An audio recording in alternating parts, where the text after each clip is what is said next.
Hello, this is Keith. This is my new series called Full Spectrum Healing, Healer's Journey. And in this first of the talks on the subject, I'm going to take you through a few things one by one, and I'm going to relay to you ideas. And the reason I actually started these talks or thought about these talks, and that the first reason, in fact, the main reason, is exactly 30 years ago this month in Bournemouth. I put my first signs out in newspapers and newspaper shops, these little signs you can put on the wall. And I began my career as a healer 30 years ago. And it's been a long journey. In those days, I attended 2 years healer training with the Spiritualist group in Bournemouth. And from those very early tentative attempts at healing and understanding the human condition, 30 years later, I've worked through so many different systems of understanding and with some tremendous healers. But the most important thing is the journey itself. Now, the journey is one where we start, we can say, with one basic sound or feeling. We are working with the personality we have at the time. And the idea of full spectrum healing is that the journey of healing itself is not just the journey of a person as a healer, it's the journey of a person who is healing themselves. Healer, heal yourself. The whole idea of a perfected healer or a perfect healer is a bit suspect. Basically, healing is a process between the patient and the healer. It is very naive to think that one can achieve as a patient a healing from meeting a miraculous healer. And this type of miraculous healing concept comes from mainly the Christian idea of the healing of the Christ or the Holy Spirit through the healer, so that a miracle occurs. I am not saying that I haven't seen miracles, because in my journey from those early days in Bournemouth to the present moment now, I have seen a tremendous amount of circumstances, healings, miraculous events, synchronicities, which one cannot explain away in logical ways. There is a energy beyond the logical mind, always working within the healing situation. But on saying that, I also know and have experienced that a person can't heal unless there's many factors that come together at the same time. And one of those factors is the mindset and the emotional set of the personality of the healee, the person who is receiving the healing. So, this is basically when we talk about healing, people think of energy healing. I have personally gone into many different systems. I've worked with the martial arts. I have done Wing Chun and karate and Aikido. And I came into the concept of the Ki or Chi, and found masters who work with that, especially within Wing Chun, where in England I trained with three of the top Wing Chun masters. But all of these masters were also Qigong experts and were still learning Qigong from even older Chinese gentlemen and ladies. So I was introduced into a marvelous world of Qi, the world of energy as understood in acupuncture, acupressure, and the martial arts. Now, this is also an interesting journey because through meditation, body movement, breath, deep relaxation, and getting in touch with the energy in one's body, the healer becomes a more powerful focus for this chi. And chi basically is life force. So the chi becomes stronger, and then as we strengthen our chi through more practice, especially through the calming down of the emotional stuff and the understanding of the patterns within our personality, and the deep relaxation which occurs when one is practicing, the connection one makes with the elemental forces of life, Mother Earth, water, earth, fire, air, and metal. in the Chinese systems. 5 elements.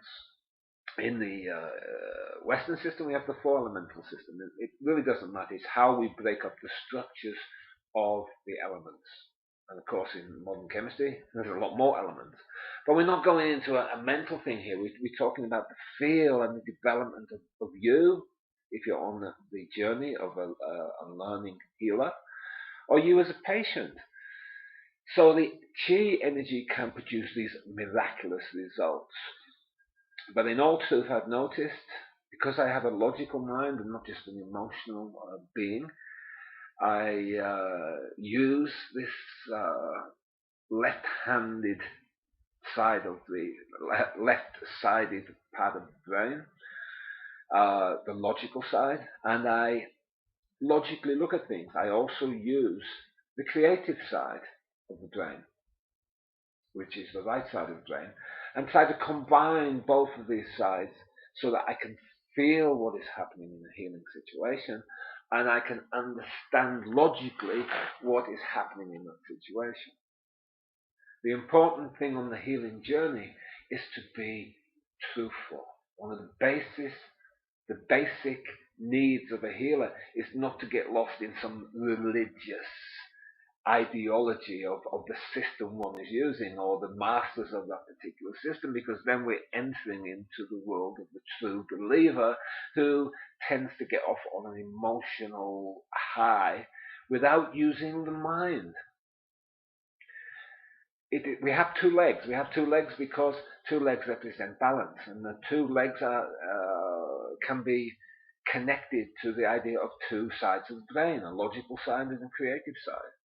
Of course, we can take this symbolism too far, but it is a good symbolism to understand that the healing process is both a kind of religious and spiritual feeling, which is connected to the mind on the left-hand side, the creative brain, but it also needs to be a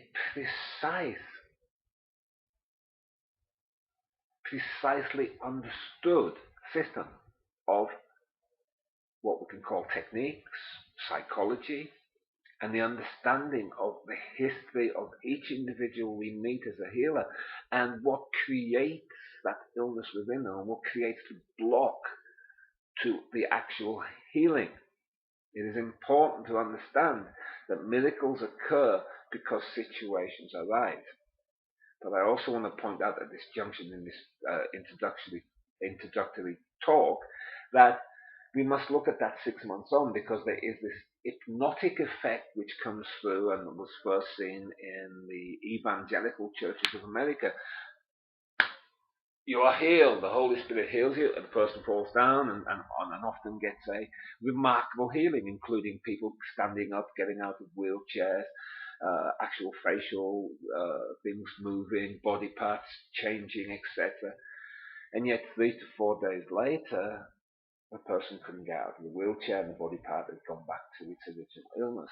And that is the power of the mind, and this is an important factor in understanding the healing situation, that the mind plays a very powerful part, and the mind, through what we know of things like hypnosis and neuro-linguistic programming, the mind is very powerful, and if we use these tools like deep hypnosis, we can achieve marvelous things.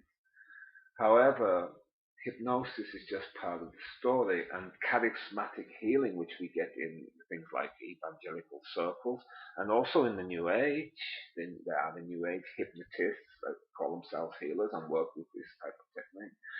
But if you are using the logic, which I am very proud to say I do, if you use logic, you need to look at these cases 1 month and 2 months later, and was it really a miracle, or was it just power? Was it not just shown us the power of our minds to create a change? So, on my journey, 30-year journey so far in this life, of looking into all of these things, I have, in a very precise way, analyzed and looked at thousands of healing methods and different healers. But more importantly, I've had hands-on experience with, I don't know, 20,000 patients in this time. So I've met a lot of human pain and a lot of human difficulties. And if you were to ask me, what has been my greatest tool in helping these people, firstly, I would say joy. Firstly, it is in bringing the person's mind focus away from what they perceive as their illness and problem and introducing to them ideas of more health, more personal power, more freedom of choice, and more, what can we say, changes they can make in their day-to-day program to bring on in greater joy, greater health, greater vitality. Just simple things like teaching them how to sit properly so they can breathe more deeply, or teaching a relaxation technique, or teaching a mind technique that comes from hypnosis or NLP to help them visualize and feel how the power within their body can heal them. Further to that are the spiritual techniques of meditation, of deep inward mind mirror techniques, which basically is reflecting back through stillness the things which are going on inside you, to teach the student or the pupil or the patient how to go still, how to find within themselves the power to bring about the changes needed to bring on the healing. And what I've always been looking for, and I think this is essential to understand, is a complete full spectrum healing. And this is why I called my system many years ago full spectrum healing. I produced my own system of healing called Therapeutic Healing Touch.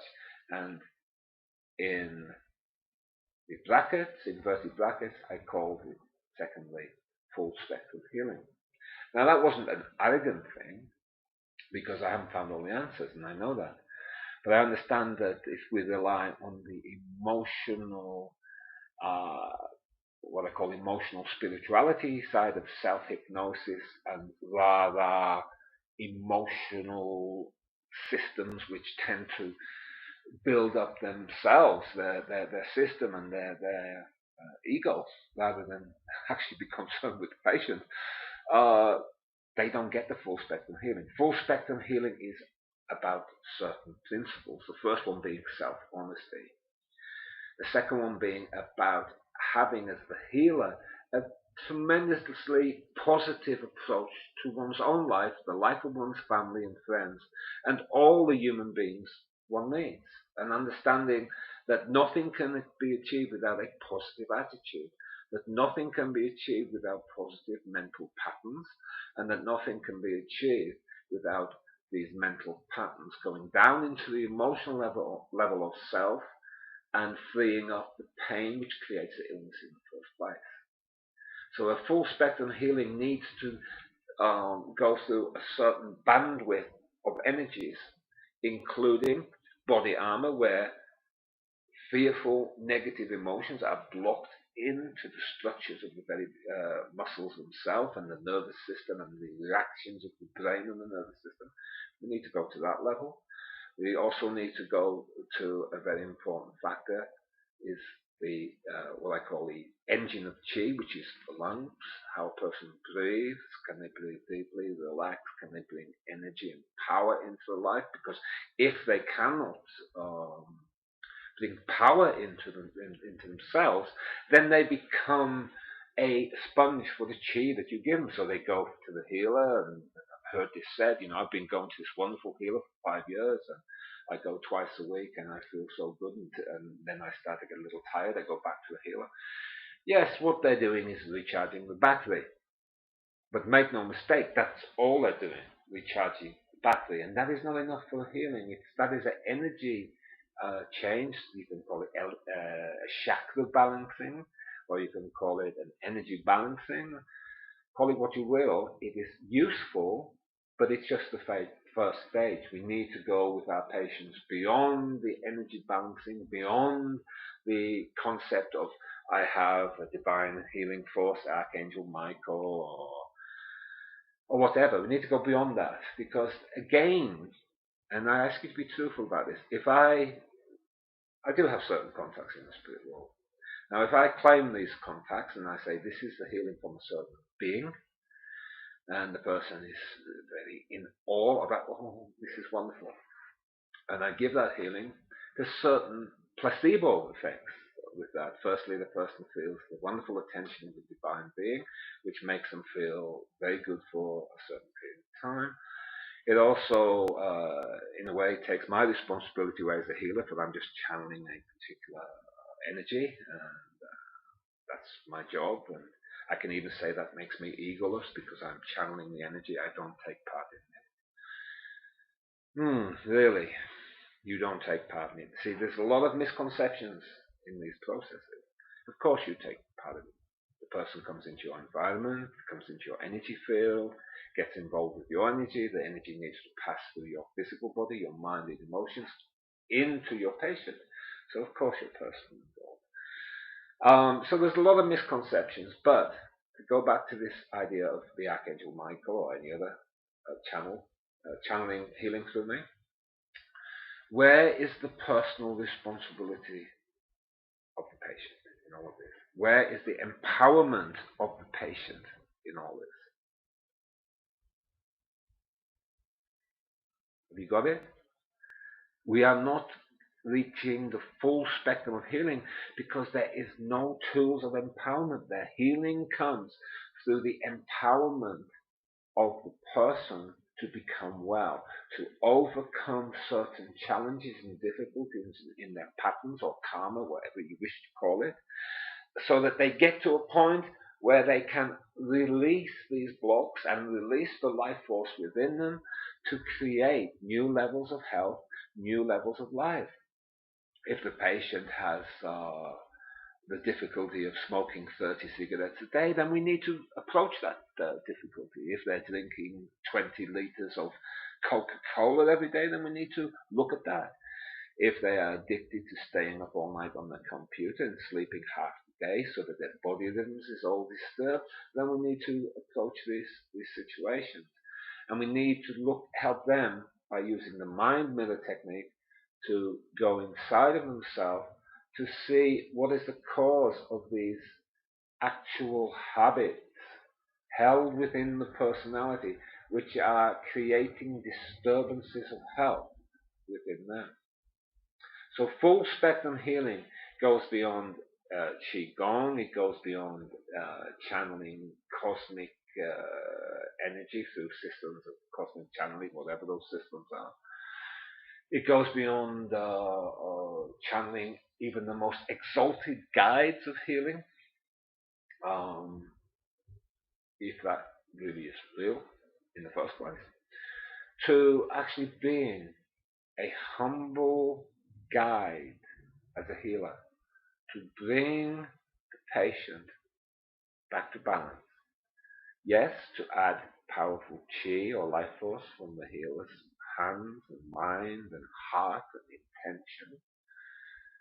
But more than that, it has to include the full spectrum reworking of the person's life pathway energies so that you help that person see themselves in a new way, to feel their worth in a new way, and to see new potentials.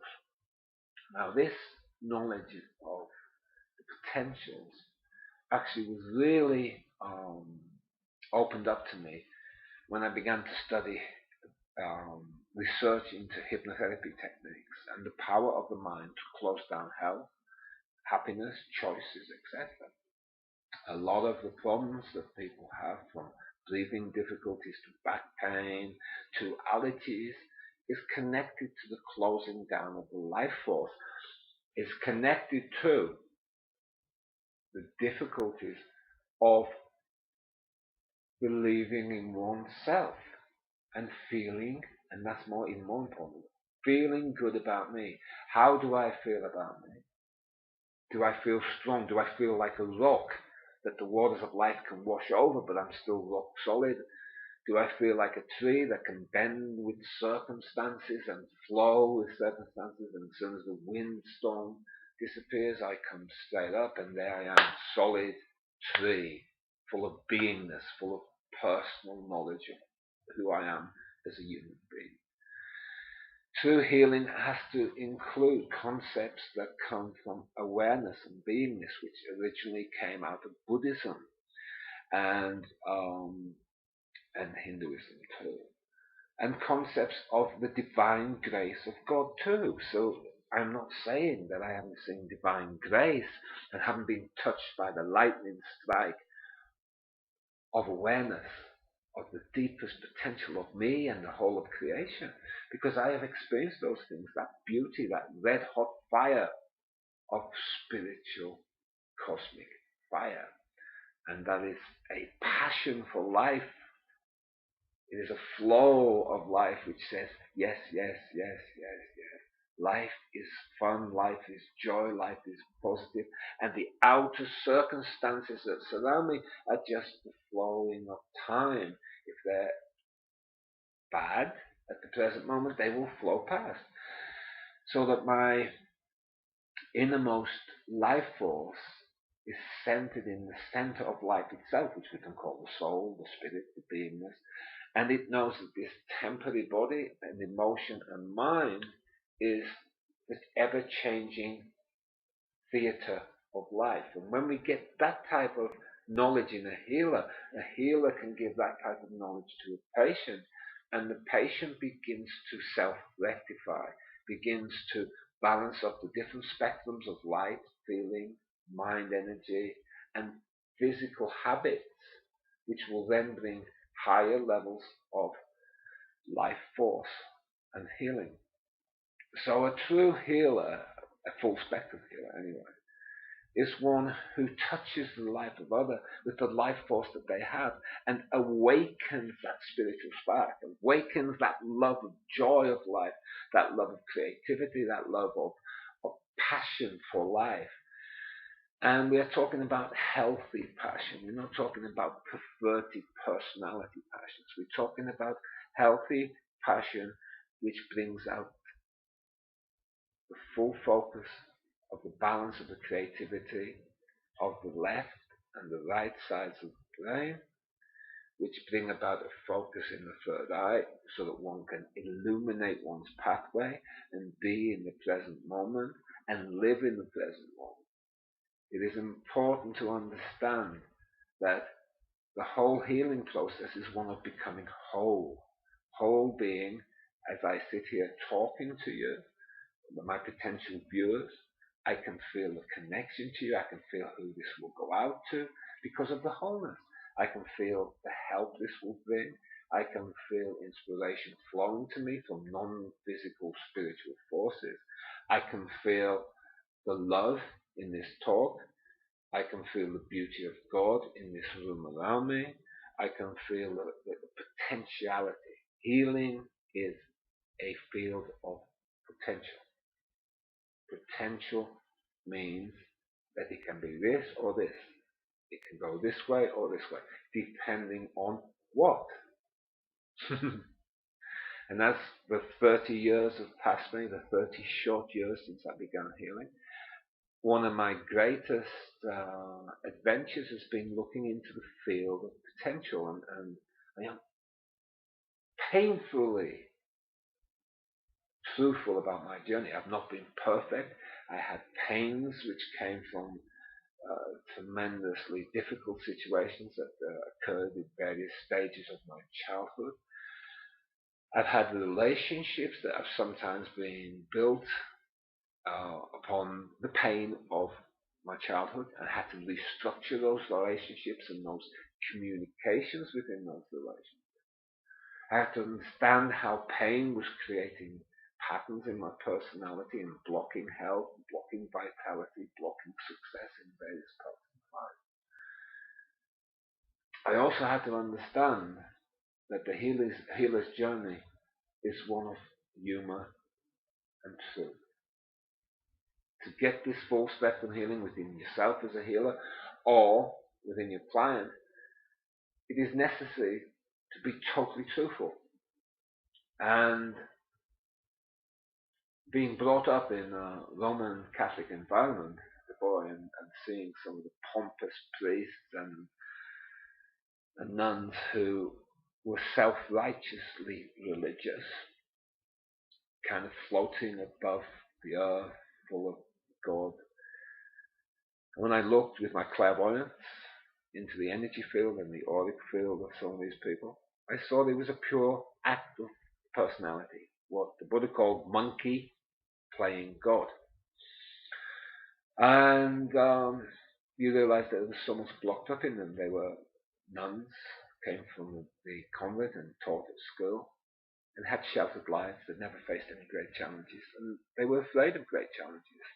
They were not full spectrum people. They were not what Abraham Maslow would call self-actualized people. If you want to look into the work of Abraham Maslow, then do so. But he was brilliant, and he was one of the first scientists, psychologists to explore human potentials, the full human potential, to study self-actualizing or successful people and how they created success in their emotions and their life and their choices.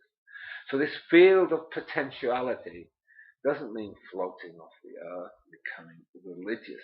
Religion is old age, and as we move more fully into the new earth consciousness, then the games of those who play this pretentious part on the stage of life will fall away, and they will be shown to be shallow. They have not worked with their shadow. The shadow. See, these talks are not written. I don't write anything. I just sit down and I link into the experiences of my life and my inner experiences with the world of spirit and the spirit guides and teachers and my own soul. And I talk. And I thought about making a structure and giving the talk a bit of structure. Every time I think about this, my inner self says no. My guidance says no. And that is because I don't want it to be too dominated by logic. I don't want it to be too dominated by the structures of my mind, basically. I want it to flow from my heart. I want it to flow with the intention to bring to you, each listener, a new perspective, a new possibility to see what you're doing.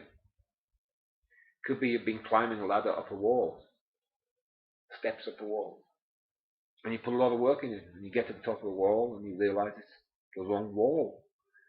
And over the other side of it is a garden that you don't want to be in.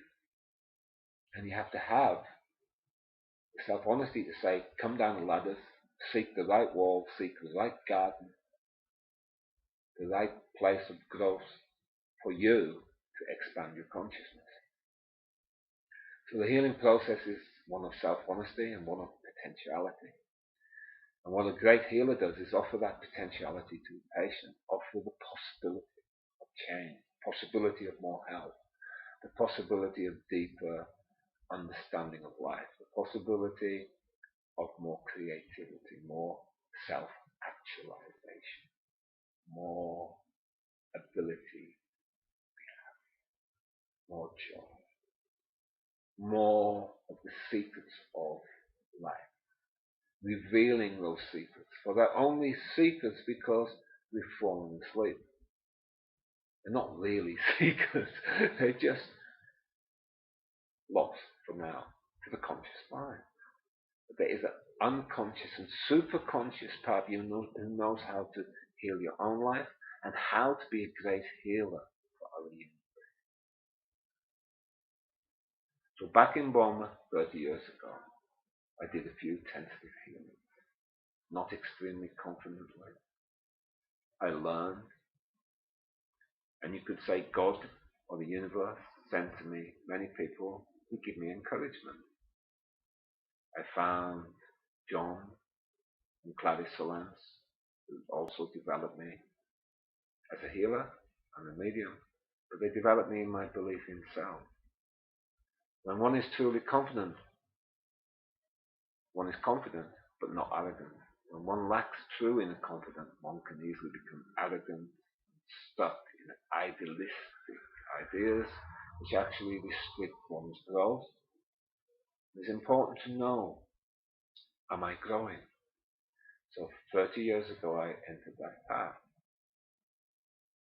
I talked in some of my earlier talks on spirituality about certain of these processes. One was going to a wonderful weekend course seeing a Dr. Holt of Louisiana, who was broadly in the camp of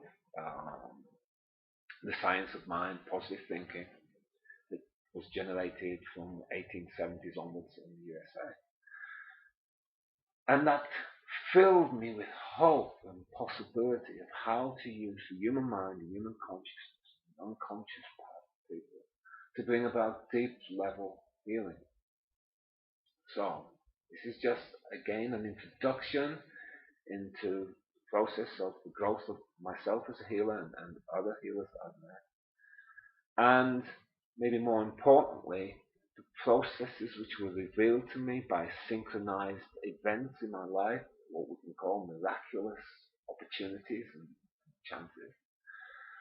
The meetings with deeper and deeper energies, the various schools from the Spiritualist National Union and their healers.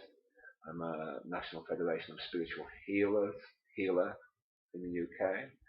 The training that we got there, the study of the Hands of Light, which was the main course book for healers on that certificate.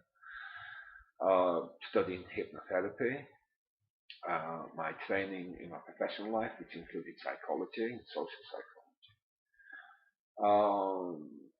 And all these things coming together to produce a in-depth knowledge of the human situation. Healing doesn't occur, if you think about this, in the vacuum of the healer and the healee. There's no such vacuum. When a person comes into your private healing room, they bring the world with them and you bring your part of the world with you. It is a process within the collective consciousness of this planet. The healing takes place with a whole set of energies connected outside of oneself. And it takes place with a whole set of remembered, felt habits that both the healer and the healee bring into that room. So it's a very complex process. But as a healer, one doesn't need to make the process more complicated. One just needs a deep intention. So we have the potentiality, the possibilities, and we have another important aspect of a good healer, intention. The intention to do the very best in that particular moment for the person who comes to you for healing. The love of that person in an impersonal way, and that's very important. We don't want to get involved in personal relationships with those who come to us for healing. We don't want to end up like some healers I've met on the journey who used healing as an excuse to get sex, for example. I will talk about the morality of healing later. The healing situation is one when someone of vulnerability comes to a healer. The healer, male or female, should never abuse this for personal needs, personal wants. It shouldn't have an agenda which is personalized. It should be a divine agenda of divine healing. How to give healing. These are all things we'll approach on the later talks in this series. But intention means intention to bring personal love through you from an impersonal source and relayed in impersonal ways. Of course it's personal when it comes to this, but I have to bring it as impersonal love. I have to bring it into the situation, the life situation of the person I'm healing, so that they can feel love, they can feel the bigness of the cosmos, they can feel through the energy I'm using the potentiality of God and their future, the potentiality of their own soul. So healing, many students, for example, on my THT courses, Therapeutic Healing Touches, said, this wasn't a course on healing, this was a course on life. Well, I'm sorry, but healing is life. When one is truly a healer, one heals with one's words, one's look, one's touch, one's ambience, one's power of want, desire, but non-personal desire. We mustn't fall into the trap of using our power as a healer to get something more for us. I'm not talking about not being able to charge. Of course, if you have a therapy system, you can charge for your healing. For many years, for the first 5 years, I did not charge. I had a philosophy taught to me from spiritualism that it was donations. Problem was, I was a full-time healer, and I couldn't live on donations. And I did wonderful work, and one day, as God will teach us, a woman came to me. No, sorry, I went to a woman in Margate. She was feeling very down. I spent 2 hours with her, and she knew it was donations. She gave me £1. For you Swedish people, that's about 14 crowns. And then I said thank you, and we were talking. And then at the end of the talk, she was telling me how she goes across the road to a person, I think it was, what you call a chiropractor, that works on her back. And she told me she had a session, and she didn't know whether I was doing her so much good. And I said, if you don't mind, can you tell me how much that cost you? And she said, £50. Yeah, £50. So then I said to myself, okay, walked home to save money. So I didn't have to put petrol in my car. I walked home. And as I'm walking, I put this up to God, and I say, why is this? Why is he getting 50 and I get £1? And the voice came booming back in my consciousness. Well, if you don't appreciate yourself, if you don't appreciate 2 hours of your time, and you're willing to accept £1 for 2 hours of your time, that's what you get. The next day, I redid the whole practice, and I began to charge for my time, whether it was reading, healing, or one-to-one counseling. So these are processes we have to learn. Many people write to me and say, I'm charging this or I'm charging that, and it's not enough, or they've been told it's not spiritual to charge. At the same time, they go and watch a spiritual healer in Stockholm, and they pay 1,000 or 600 crowns to watch that. And if they have a session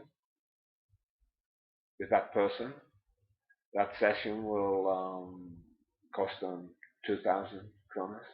And then they ask, should they heal? And charge. So these are all things, obstacles, discussions, questions that come up on the path of the healer. There are many more, like, did I do any good, or I give healing to someone and they died a week later, and what does this mean, etc., etc. There are so many potentially difficult questions and answers on the path of the healer. The path of the healer is nothing if it's not a path of humility. One must be humble, one must keep asking questions, one must never assume one knows. I have studied so many systems. I've studied with great masters. If you ask me what do I know, I say quite a lot. What do I not know? Quite a lot more. This is what I know. It's quite big. This is what I don't know. Because there is always this forward movement. The humbleness of a great healer says to them, this system that I've developed, or this thing that I'm doing, or this level of focus is good. How do I get more? How do I open myself to the depths of my own spirit to bring greater healing to those that I meet? Okay. I don't want to talk too much in this first talk, but I want to just finish with some of the ways that I see a healer in the broadest sense. I want to bring the word healer out of the little box and place it in the big open sky. A healer is someone who loves. A healer is someone who cares. A healer can be a nurse that touches the heart as well as the health of the patient. The healer can be a surgeon. The healer can be a social worker, a great mother, and the Father is also a healer. The healer can be a poet whose words touch the hearts of people and change them. The healer can be someone who just radiates joy and happiness. The healer can be a joker, a comedian, whose jokes, gestures, and creativity touches the hearts of millions of people. The healer can be a brave woman, can be a brave man, who opens up new potentials for whole groups of people. Great healers, Martin Luther King Jr., who changed the course of the USA to eventually allow for the black president. A healer can be a person who teaches people to contact the depths within them, a great meditation teacher. All of these people have healing ability. A healer can be a great medium or clairvoyant who touches divine wisdom in their readings, in their messages, and allows for the perfection of a process of healing, what we can call fulfillment or closure of a situation that caused pain. A healer can be a person who just walks past you and sees that you're not feeling so good today, and without a word or even a smile maybe, projects out light from their mind and their heart that touches you and changes your day. A healer is a person who knows what word to say to another human being to lift them up. All of these things are healing. A healer is someone who is not concerned whether they are a great healer or not, or if they are a better healer than another person. But that's all from the ego. A healer is someone who wishes this earth to be a better place.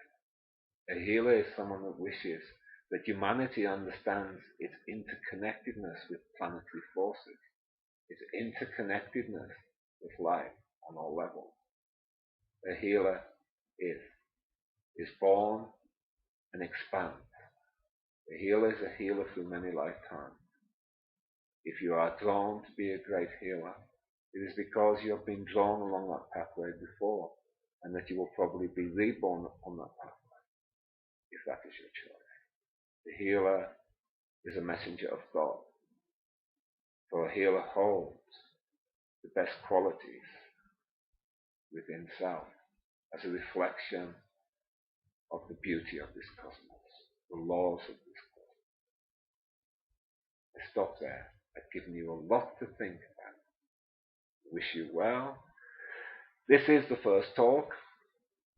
I'd leave you with the idea, the joy and commitment to life, the fire of creativity, the belief in the field of potentials, possibilities, are the pathway of a human being and the pathway of healing. And in the final analysis, every one of us must be a healer. For there's so much on our planet we need to heal. Thank you for listening. Bye for now.